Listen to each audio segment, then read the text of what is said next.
The neighborhood looked like the kind of place where nothing bad ever happened. Rows of two-story houses stood neatly in place, lawns cut evenly, the sidewalks washed clean after every rainfall. It was a gated community, the kind where people paid extra just to feel secure and at ease. Kids rode bikes in the afternoons, sprinklers sprayed in arcs across green yards, and the only real noise at night came from crickets and the occasional barking dog. From the outside, it was perfect. But like most perfect places, the cracks were there if you looked closely enough. The man who had just moved into one of those homes thought he had found peace. After years of saving, working long shifts, and renting apartments that never felt like his own, he finally stood in front of a house he could call his own. It wasn't the biggest house on the block, but it was his dream. 3 bedrooms, a small front porch where he imagined drinking coffee in the mornings, and a driveway wide enough for his car. To him, the driveway symbolized more than just parking. It was proof he had made it somewhere others never thought he would. For the first time in his life, he felt like he truly belonged. But belonging in a place like this came with unspoken rules, and the HOA usually enforced those rules. The Homeowners Association was supposed to protect property values and keep things fair. But anyone who had lived in such neighborhoods knew the HOA often felt more like a shadow government. People whispered about fines for trash cans left out too long, letters for grass that grew half an inch too high, and warnings about paint colors that didn't fit the aesthetic. Among the board members and self-appointed enforcers, one name carried more weight than anyone else's: Karen. Karen was the kind of woman who thought the neighborhood revolved around her. Middle-aged, with a sharp voice that always seemed one breath away from a complaint, she had lived in the community long before many of the newer families moved in. People described her in polite terms: outspoken, active, involved. But the truth was simpler. She was controlling. She knew everyone's business, or at least thought she did. She walked her dog at the same time every day, scanning driveways and yards, her eyes sharp as if searching for anything to report. Her word in the HOA carried weight, and she knew it. That power made her bold, sometimes cruel, and she wore her authority like armor. The first time she noticed the new man moving in, she didn't smile or introduce herself like most neighbors would. Instead, she stood at the edge of the sidewalk, arms folded, watching as he carried boxes inside. She made notes about how long the moving truck stayed, how late he kept the porch light on, and whether his car sat too close to the curb. She didn't like change. And more than that, she didn't like it when people moved in who didn't fit her picture of what this neighborhood was supposed to be. The man noticed her stare, but he brushed it off. He had bigger things to think about. His job was steady, but demanding, and the house needed small repairs here and there. He spent evenings tightening loose railings, painting over scuff marks, and adjusting to the silence of the neighborhood. Sometimes the silence felt heavy, like it was watching him. Still, he told himself he could get used to it. He wanted to get used to it. He had earned this life. The first small sign of trouble came quietly. One morning as he walked out to leave for work, he found a car parked across his driveway. At first, he thought it must have been a mistake, maybe a visitor or a lost driver who had pulled over. He stood there for a moment confused before knocking on the neighbor's door closest to him. The car belonged to Karen. She stepped outside, holding her coffee mug like a badge, and dismissed his concern with a wave.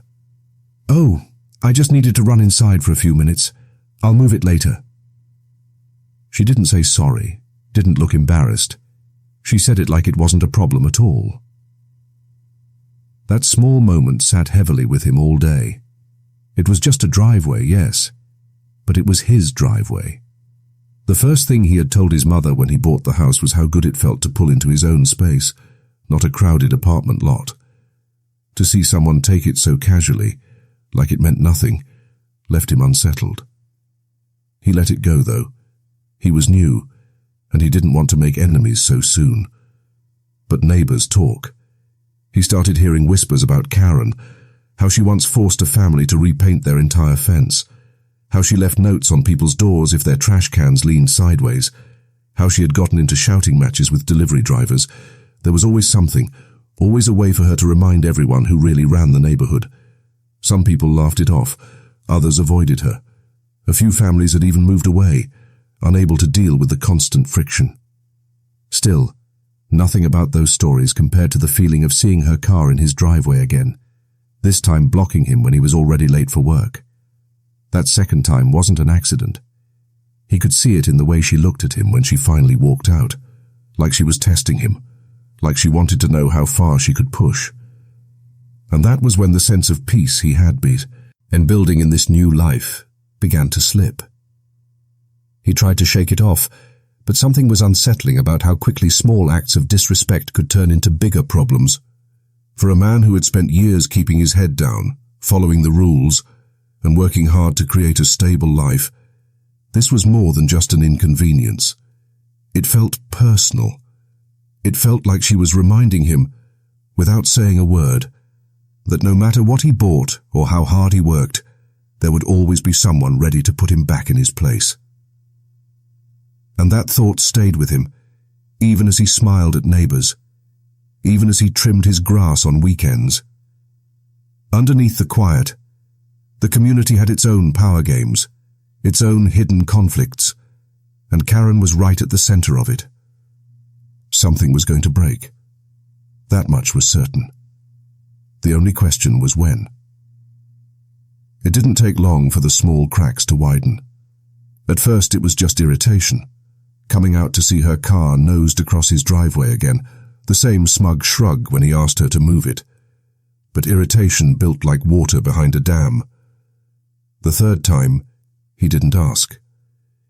He stood there, jaw tight, waiting until she finally noticed him through her kitchen window. When she stepped outside, there was no apology in her tone. She tilted her head, eyes sharp, and said, "Relax. It's not the end of the world." Those words stung more than he expected. It wasn't just about a car. It was the way she said it. Like his boundaries didn't matter, like he didn't matter. He tried to let it go again. He told himself he had too much to lose to pick fights with neighbors. But each time it happened, something inside him tightened. His mornings became stressful, his drive to work spent replaying the look on her face, her dismissive tone. He noticed how she seemed to linger outside more often, walking her dog slower whenever he was outside, her eyes following him a toe, as though daring him to confront her again. It was no longer carelessness. It felt like a game.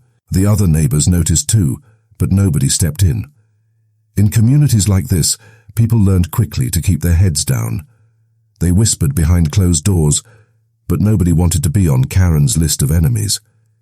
She had the HOA behind her, or at least she made it seem that way, and most people weren't willing to risk fines, harassment, or the kind of Cold War she was known for waging. That isolation made him feel cornered. He had worked hard to build a quiet life, and now he realized how fragile it was when just one person decided to test him. The pressure of daily life only added to the tension.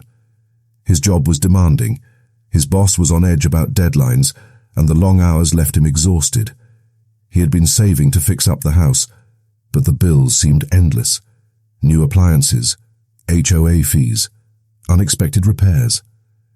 Every time Karen blocked his driveway, every time he felt powerless to stop her, it pressed against all those other struggles, until it felt unbearable. There were nights he lay awake, staring at the ceiling, his thoughts running in circles. He wondered if she was targeting him for a reason. Was it because he was new? Because he didn't look like the others on the street? Because she thought she could get away with it? The truth was, Karen liked control. People who had lived under her watch for years knew that about her. But beneath her sharp words and self-appointed authority, there were cracks in her life too. Her marriage had ended bitterly, her kids rarely visited, and most of her time was spent wrapped up in neighborhood politics. She had once worked in real estate, but those days were behind her, and now her world was this neighborhood, Controlling it gave her purpose, filled the emptiness of a house that felt too big and too quiet. So when someone new arrived, a man who didn't immediately play by her rules, something inside her seemed to snap into focus. He was her project, or perhaps her target. Either way, she wasn't going to let him settle in without reminding him of who held the power. The first real escalation came one Saturday morning. He had planned to mow the lawn, just another ordinary chore. When he stepped outside, he found a bright orange paper stuck to his door, a notice from the HOA. According to the letter, his grass was overgrown and in violation of community standards. He stared at it, disbelief washing over him. He had just cut the lawn the weekend before. The complaint felt ridiculous, petty. But at the bottom of the notice, signed in neat script, was Karen's name. He clenched the paper in his hand, anger pulsing in his chest. This wasn't about grass. This was about her, about pushing him, wearing him down, making sure he knew his place. When he caught sight of her later that day, standing at the edge of her yard with her dog, she smiled. It wasn't a kind smile. It was the kind that said she had won something. He looked away, refusing to give her the satisfaction. From then on, the driveway wasn't the only battleground. Little things began to pile up. Letters about trash cans, about porch lights, about where he left his car on the street. She knocked on his door once to complain that his music was too loud, even though he had been listening with the windows shut. Each incident left him more drained, more restless. He found himself snapping at co-workers, zoning out during conversations, and spending his evenings pacing instead of relaxing. The house that was supposed to be his safe place now felt like a trap. Yet he wasn't entirely powerless. The first time he called the towing company, it was almost by accident. He had woken up late, already rushing to get to work, only to find Karen's car sitting across his driveway again. He felt the same surge of frustration, but this time, something inside him broke. He called the number listed for unauthorized vehicles, his voice steady but trembling with anger. When the tow truck arrived, the sound of chains and metal clinking against metal was like a release. Watching her car being lifted and pulled away, he felt a rush of satisfaction, a sense of justice. Karen, of course, erupted. She stormed across the yard, shouting loud enough for the neighbors to hear, demanding an explanation, threatening him with consequences. But for the first time, he didn't back down. He stood on his porch, arms folded, and said simply, "It was blocking my driveway." His calmness only enraged her more. The look on her face told him this wasn't over. And it wasn't. The tow didn't stop her. It only made her more determined. Days later, her car was there again, bold as ever. She wasn't just testing him anymore. She was declaring war. And when he called the towing company a second time, her rage went beyond words. She screamed in the street, her voice cracking, her hands shaking, the dog barking at her side. Neighbors peeked through blinds but stayed hidden. Nobody wanted to get caught in the middle. The conflict now consumed them both. For him, it was about respect, about the right to live peacefully in the home he had worked so hard for. For her, it was about control, about proving she still ruled the block. Each confrontation chipped away at whatever patience they had left, and beneath it all, darker emotions stirred, resentment, humiliation, fear. He began to feel like no matter what he did, she would find a way to undermine him. She began to feel like he was challenging her authority in ways nobody else ever had. The line between ordinary disputes and something more dangerous was thinning. The neighbors could feel it, even if they didn't say it out loud. They noticed the way his smile had vanished, how his eyes carried exhaustion. They noticed how her voice grew sharper, how her presence seemed louder, more aggressive. The air between their houses felt electric, heavy with tension, as though something was building that couldn't be stopped. And in quiet moments, each of them wrestled with their own thoughts. He wondered if he had made a mistake moving there, if this was the price of chasing a dream, She wondered if she had gone too far, but pride wouldn't let her stop. Pride, once fed, is a hunger that never ends. The driveway was just the surface. Underneath, it was about power, and neither of them was ready to surrender it. The stage was set for something to snap, and everyone in that quiet, perfect neighborhood could sense it. They just didn't know how far it would go, or how much it would cost. The night it happened didn't begin with fireworks or shouting. It began with a silence so heavy that even the crickets seemed to hold their breath. The air was humid, thick, and the street lay quiet under the dim glow of the street lamps. He had come home late from work, shoulders stiff, eyes red from long hours and longer frustrations. As he turned the corner to his house, his heart sank the way it had a dozen times before. Her car was there again, angled across his driveway like it belonged, blocking his path, mocking him. He pulled up slowly, headlights washing over the shiny metal of her car. For a few long seconds, he sat inside his own, hands gripping the steering wheel, jaw tight enough to hurt. It was the same battle, the same insult, but something about this night felt different. He was bone-tired, stretched thin, and there was no room left in him for patience. Every ounce of calm he had tried to hold on to, every promise he had made himself to stay collected, cracked in that moment. He stepped out, the slam of his car door louder than he meant it to be. The neighborhood was still, but inside his chest everything roared, his blood pounding, his breath ragged. He walked up to her car, his hand brushing against the hood. It was still warm. She had just parked it there. That wasn't carelessness. That was deliberate. Her porch light flicked on before he even made it to his front step. The door opened, and there she was, standing in her doorway with her robe tied tight, her dog barking at her heels. She didn't look surprised. If anything, she looked ready. "What's your problem this time?" she called out, her voice sharp, slicing through the night.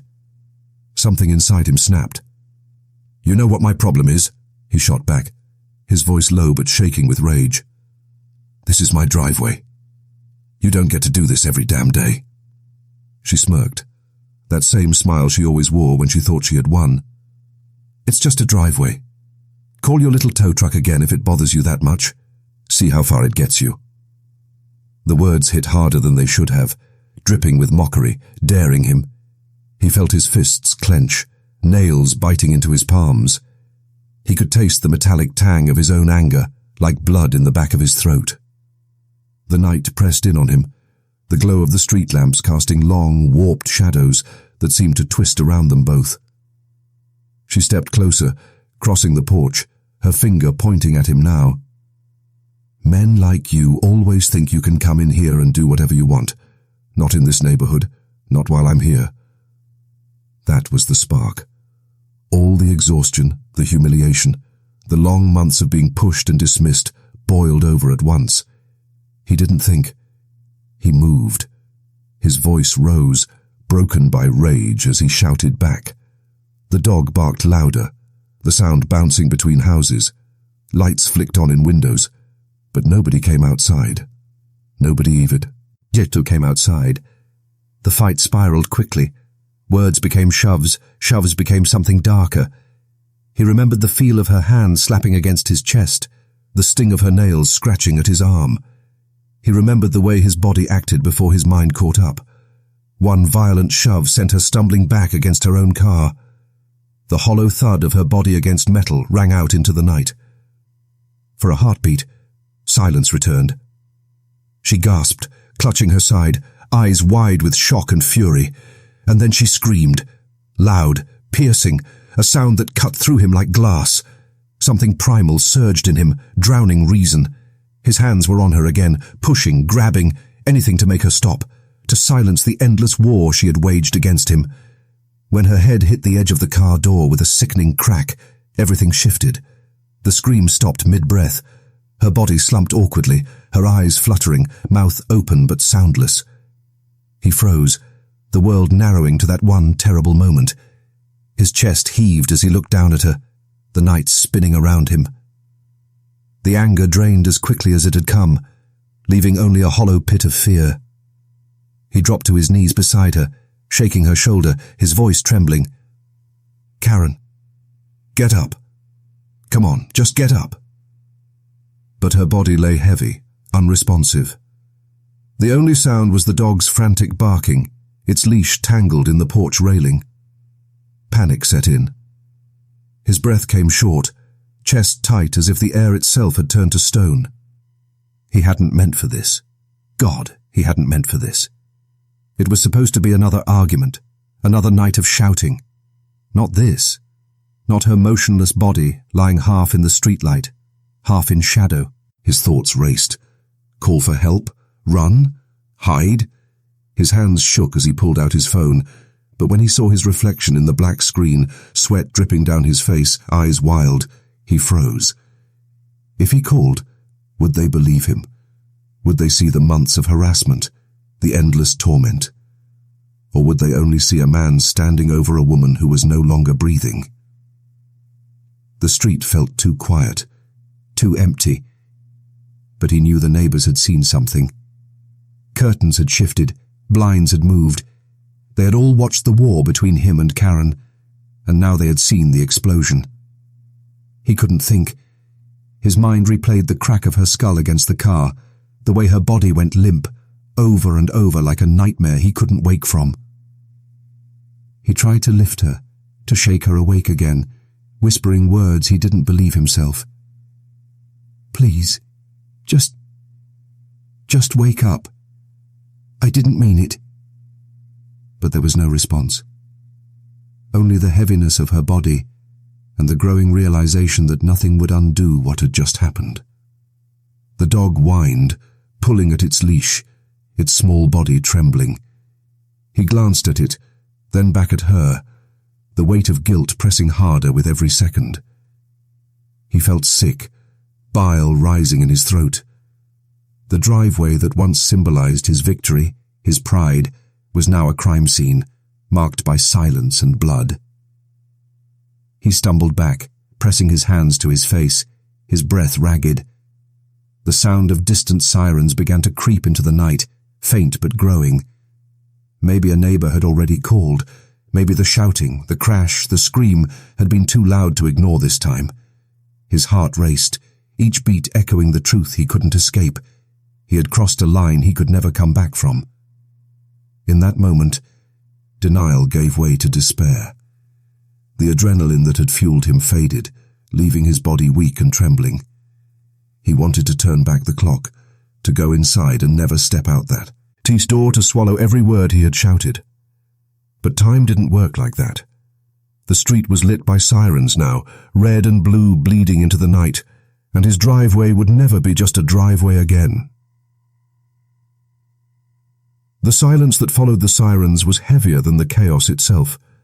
The flashing red and blue lights painted the houses, washing over fences and manicured lawns, a surreal glow that shattered the calm of the neighborhood. Neighbors stood at their windows, some peering through blinds, others gathering in small, hushed clusters at the edge of their yards. Nobody spoke too loudly, as if their voices might break the fragile boundary between what they had seen and what they wished they could unsee. He sat on the curb, his hands trembling, wrists later bound by cold steel. His shirt was damp with sweat, his face pale under the harsh street lamps. The officers spoke to him in clipped tones, but most of the words slipped past him. He was caught in a loop, replaying the moment of impact again and again. Each time her head struck metal in his mind, he flinched like he was feeling it anew. The weight of guilt bore down on him, pressing into his chest until it was hard to breathe. Karen's body was covered quickly, the white sheet looking out of place against the dark asphalt. For years, she had been the loudest voice in the neighborhood, the one everyone both feared and obeyed. Now, in the stillness, she was silent. The dog, still straining at its leash, whined pitifully, the sound cutting through the night more sharply than the sirens ever had. For some of the neighbors, that sound lingered longer than the sight of her body, The immediate reaction was a mix of shock and a strange, guilty relief. Some residents whispered that they had seen it coming, that the battles between the two had been building to this. Others were horrified, unable to believe that the woman who ran their HOA meetings with an iron fist was gone so suddenly, her life ending not in sickness or age, but in violence right outside her own home. For him, the aftermath was a blur of interrogation rooms and holding cells. The detectives asked the same questions in different ways, trying to piece together intent. He stammered through his answers, sometimes angry, sometimes sobbing, insisting it wasn't supposed to happen like that. He said he had just wanted peace, just wanted to be left alone. But in their eyes, those words were as heavy as the evidence stacked against him. The community fractured in the days that followed. Some painted him as a monster, a man who couldn't control his temper and lashed out with deadly force. Others whispered about the torment he had endured, the endless harassment, the petty battles that had eaten away at him until something inside finally snapped. At the heart of it was the question that divided everyone. Was it murder? Or was it the tragic end of a long war fueled by pride on both sides? The media seized the story quickly. Headlines spun it into something larger than life. The HOA tyrant who met her end, the new homeowner who stood his ground, the suburban paradise stained by violence. News vans parked outside the gates, reporters shoving microphones at anyone willing to speak. Old grievances were dug up, stories of Karen's bullying resurfaced, and neighbors who had once stayed silent now offered sound bites for the cameras. Her reputation, once so carefully guarded, split apart in public view. To some, she was a victim. To others, she was finally facing consequences, though in the cruelest way possible. His family was devastated. His mother, who had celebrated his home ownership as a symbol of success, now sat through court hearings, her face drawn with grief. She wept not only for the possibility of losing her son to prison, but for the life she knew he had worked so hard to build, the peace he had longed for, now destroyed. His friends struggled to reconcile the man they knew, quiet, hard-working, kind, with the headlines that painted him as violent. The dissonance left them shaken, unsure of how much they had ever truly known him. Karen's family, too, was left shattered. Her children, distant though they had been, flew in to find themselves surrounded by reporters hungry for stories about her character. They mourned privately, but the public painted their mother as both villain and victim, leaving them caught in a storm of judgment and sorrow. To them, she was more than the woman who fought over lawns and trash cans. She was still their mother, their blood, and her loss hollowed out something that would never be filled. The trial loomed quickly. Prosecutors framed him as a man with a temper, someone who escalated a neighborhood dispute into deadly violence. His defense pointed to the months of provocation, the harassment, the psychological toll. They spoke of the letters, the constant interference, the humiliation that ate away at him day by day. But at the end of it all, the question wasn't about who had been right or wrong in the feud. It was about the night she died, about the shove that ended her life. The emotional toll on him was visible. He grew thinner, his face gaunt, his eyes carrying the weight of sleepless nights. In court, he sometimes looked defiant, other times broken. He spoke once, his voice cracking as he said he hadn't meant to kill her, that it had been an accident.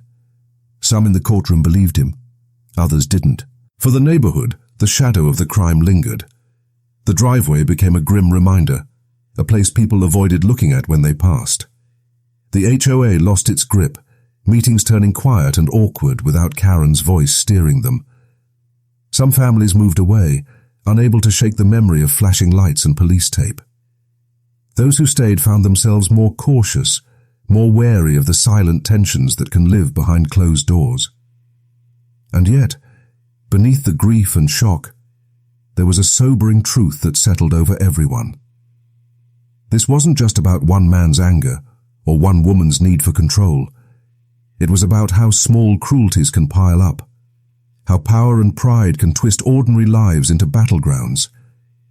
It was about how quickly things can unravel when respect is denied, when boundaries are trampled, when no one steps in until it's too late.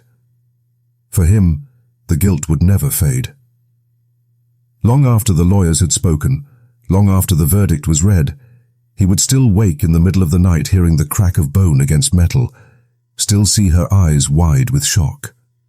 For Karen, the story ended that night. But for him, and for everyone who had lived under the shadow of their feud, the aftermath stretched on like an endless echo, a reminder that even in the quietest neighborhoods, darkness can take root. The story reaches its final turn, not with relief, but with a heavy weight that lingers over every character and every witness to the tragedy. When the legal proceedings began, the public waited anxiously for a verdict, hoping that justice would provide clarity to a case shrouded in rumor, obsession, and betrayal. The courts eventually delivered their judgment: prison sentences for those found directly responsible, probation or fines for those who had been complicit in lesser ways. On paper, it looked like justice was served. Yet even as the gavel fell, there remained an air of uncertainty. For some, the punishment was too harsh. For others, not nearly enough. The truth, layered in conflicting testimonies and hidden motives, never came out as cleanly as the system promised it would. For the individuals at the center of the crime, life was permanently altered. Some tried to cling to a sense of normalcy, but the shadows of guilt and grief followed them everywhere. One family, once proud and tight-knit, was now shattered into silence and blame, their dinners forever marked by empty chairs and accusing eyes. Friendships dissolved under the weight of suspicion, each wondering if the other knew more than they let on, if secrets had been kept out of loyalty or fear. Lovers, too, were torn apart by betrayal. Where there had once been passion, only suspicion remained. No matter how hard they tried, no one involved could escape the scar of what had happened. For those guilty of orchestrating or committing the crime, the prison walls were not the true punishment. It was the solitude, the sleepless nights, the haunting replay of what they had done that became unbearable. Some rationalized their actions until their last breath, telling themselves they had no choice or that the victim deserved it.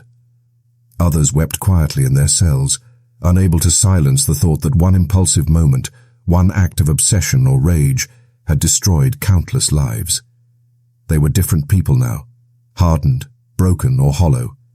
And for those left outside, family members and neighbors who had once trusted them, the betrayal felt just as suffocating as the crime itself. Beyond the individuals, the wider community bore its own scars.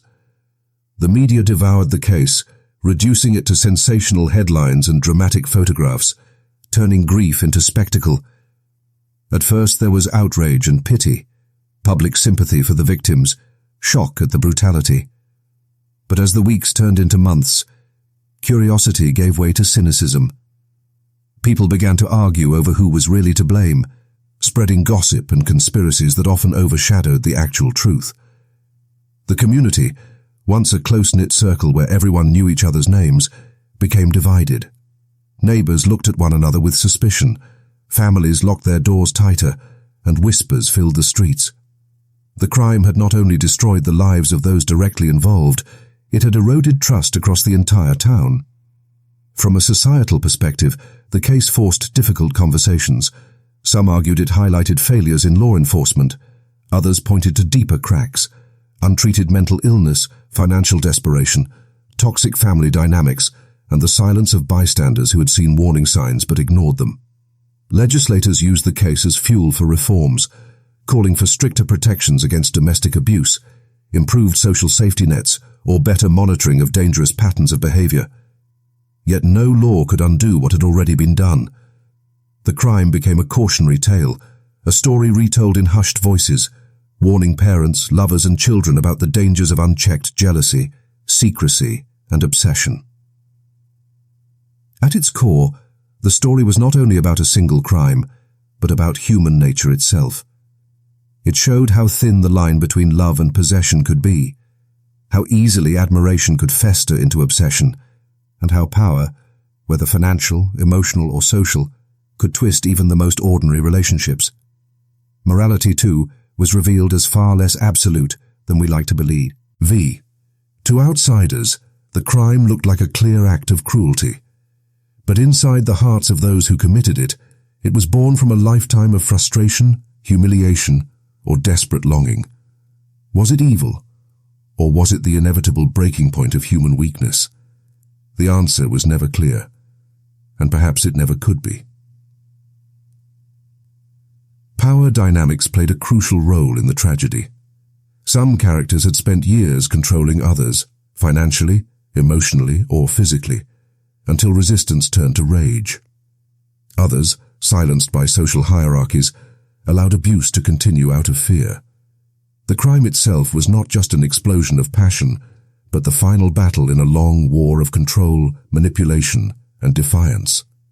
In that sense, the story reflected not only individual choices, but also the systems of inequality that silently allow such tensions to grow until they finally erupt. In the end, there were no winners.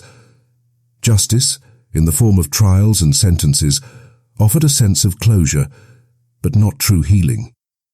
Families still mourned, friendships remained broken, and the community struggled to recover from the mistrust that had seeped into its roots. For those left alive, moving on meant living with permanent scars, memories that could not be erased, reputations that could not be repaired, and relationships that could not be restored. For some, rebuilding was possible, but it required years of distance and painful acceptance.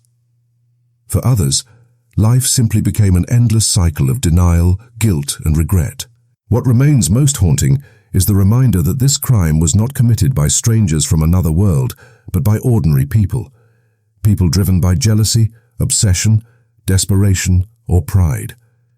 Their actions, while extreme, sprang from emotions we all recognize, emotions that lurk in every human heart.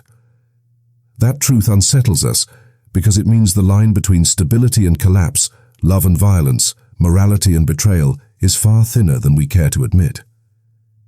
As the story closes, we are left with reflection rather than resolution. Justice may have been served, but it came too late to restore what was lost. The broader impact lingers, in the laws rewritten, in the gossip that still echoes, and in the lives forever fractured. What began as a story of relationships and desire ended as a mirror held up to human nature itself, revealing both its tenderness and its cruelty. The crime will fade from headlines, but its lesson remains, that behind every smile, every family gathering, every seemingly ordinary life, there may be hidden tensions capable of erupting into chaos. And in that truth lies the chilling reminder that the capacity for destruction is never far from the human heart,